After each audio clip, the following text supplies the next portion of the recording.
Hello दोस्तों, आज हम आपके लिए लेकर आ चुके हैं 20 इम्पोर्टेंट जीके के प्रश्न जो आपके किसी भी कॉम्पिटिटिव एग्जाम के लिए इम्पोर्टेंट हैं। तो बिना देरी के हम लोग शुरू कर लेते हैं।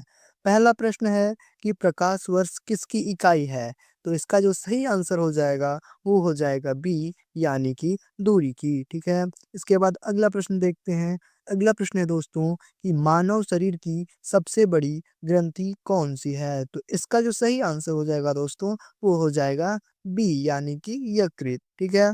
इसके बाद अगला प्रश्न देखते हैं। अगला प्रश्न है कि विद्युत धारा का एसआई मात्रक क्या होता है? दोस्तों जो विद्युत धारा का एसआई मात्रक होता है वो होता है एम्पियर, यानी कि इसका सही आंसर सी हो जाएगा। ठीक है।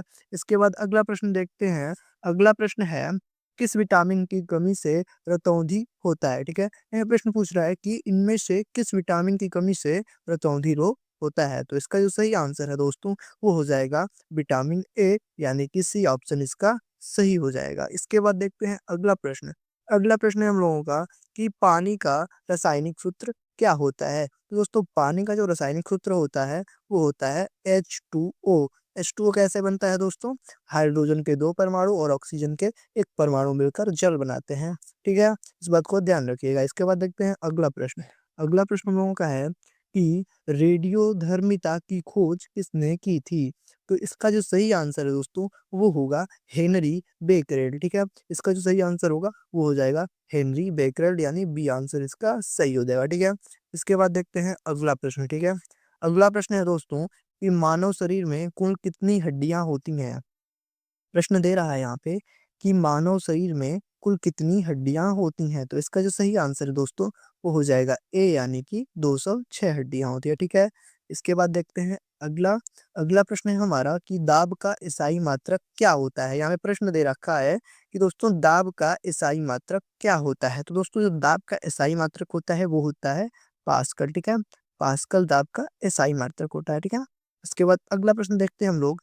अगला प्रश्न है हमारा कि पेड़ों में प्रकाश संश्लेषण कहाँ होता है? दोस्तों प्रश्न पूछ रहा है कि पेड़ों में प्रकाश संश्लेषण कहाँ होता है? दोस्तों जो पेड़ों में प्रकाश संश्लेषण होता है वो पत्तों में होता है। ठीक है।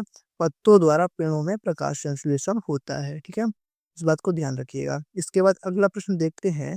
अगला प्रश्न है हमारा कि गुरुत्वाकर्षण का नियम किसने प्रतिपादित किया? ठीक है। गुरुत्वाकर्षण का नियम किसने प्रतिपादित किया? तो इसका जो सही आंसर दोस्तों वो हो जाएगा बी यानी कि न्यूटन ने गुरुत्वाकर्षण का नियम का प्रतिपादित किया। ठीक है।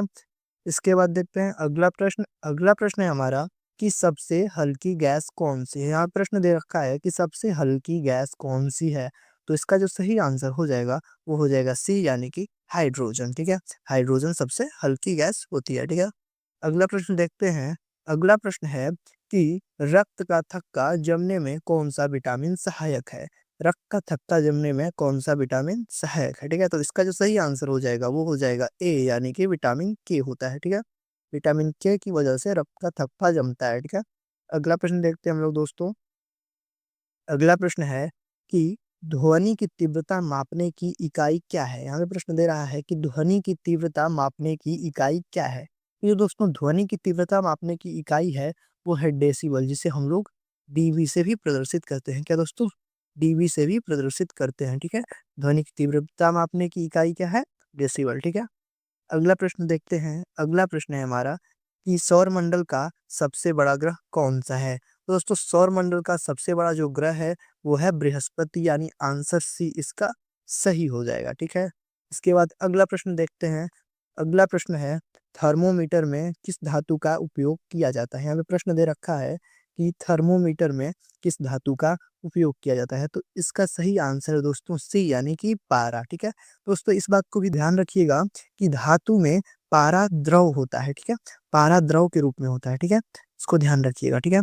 इसके बाद देखते हैं अगला प्रश्न। अगला प्रश्न है हम लोगों का कि पीलिया रोग से कौन सा अंग प्रभावित होता है? यहाँ पे प्रश्न दे रहा है कि पीलिया रोग से कौन सा अंग प्रभावित होता है? तो इसका सही आंसर हो जाएगा सी यानी कि यकृत। ठीक है दोस्तों पीलिया रोग से यकृत प्रभावित होता है। ठीक है। अगला प्रश्न देखते हैं हम लोग। अगला प्रश्न है कि न्यूट्रॉन की खोज किसने की थी? दोस्तों यहाँ पे पूछ रहा है प्रश्न कि न्यूट्रॉन की खोज किसने की थी? तो इसका जो सही आंसर है दोस्तों वो हो जाएगा चैडविक, ठीक है। इसका सही आंसर हो जाएगा चैडविक। इसका एक ट्रिक है दोस्तों इलेक्ट्रॉन, प्रोटॉन और न्यूट्रॉन का, कि किसने खोज करता थे इसके, ठीक है। तो इस बात को ध्यान रखिएगा, मैं आपको ट्रिक बता दे रहा हूँ। ट्रिक है दोस्तों ईंट पर नाच, ठीक है। यहाँ पे ईंट होता है, ठीक है। ईंट से हो जाएगा दोस्तों आपका ई से इलेक्ट्रॉन और टे से टॉमसन, ठीक है।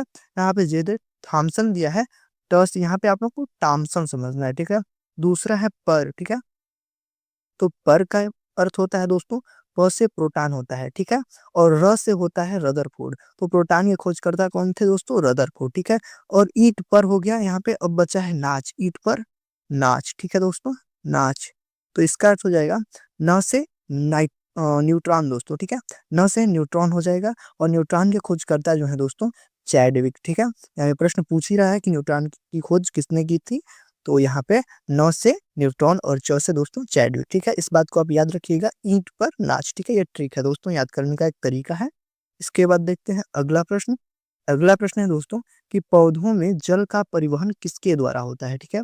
प्रश्न बोल रहा है यहाँ पे कि पौधों में जल का परिवहन किसके द्वारा होता है, तो इसका जो सही आंसर है दोस्तों वो जाइलम, ठीक है। अगला प्रश्न है हमारा कि हीरा किसका अपरूप है। पूछ रहा है प्रश्न, हीरा किसका अपरूप है। दोस्तों हीरा जो है वो कार्बन का अपरूप है, ठीक है।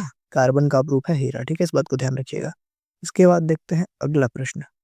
लास्ट प्रश्न है कि दूरदृष्टि दोष के निवारण के लिए किस लेंस का प्रयोग किया जाता है, तो इसका जो सही आंसर है दोस्तों वो हो जाएगा उत्तल लेंस, ठीक है। उत्तल लेंस का प्रयोग किया जाता है, और निकट दृष्टि दोष के लिए अवतल लेंस का प्रयोग किया जाता है, ठीक है।